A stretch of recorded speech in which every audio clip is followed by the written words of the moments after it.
In today's episode, we'll be following Mike McDonald in an Alpha 8 high roller tournament at St. Kitts with a buy-in of $100,000. The blinds are $1,200 and $2,400 and an ante of $400. Jason Kuhn raised to $5,000 pre-flop. The pot is now $11,000. And Mike, the big blind, needs to add $2,600 to see the flop.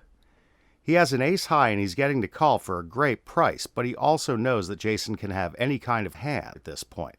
So Mike calls. On the flop, he checks, and so does Jason. In this spot, Mike knows that unless Jason is trapping, he has a weak hand, because with any top pair, overpair, or flush draw, Jason will certainly bet. Even if Jason completely missed the flop, he might still bet in order to try and steal the pot. However, if he has a bit of equity in the hand, like some kind of gut shot straight draw, or even if he holds a high card with a heart, he might check to try and control the pot.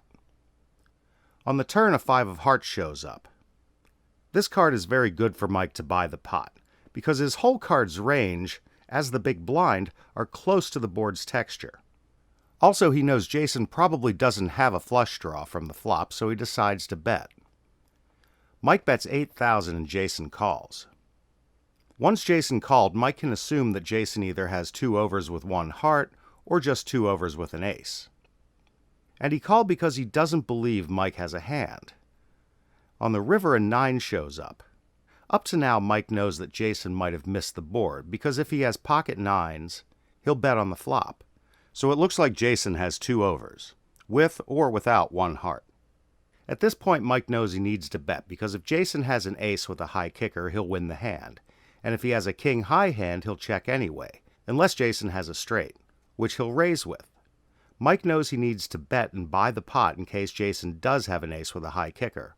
Also, the 9 was in the range of Mike's hole cards, as I mentioned.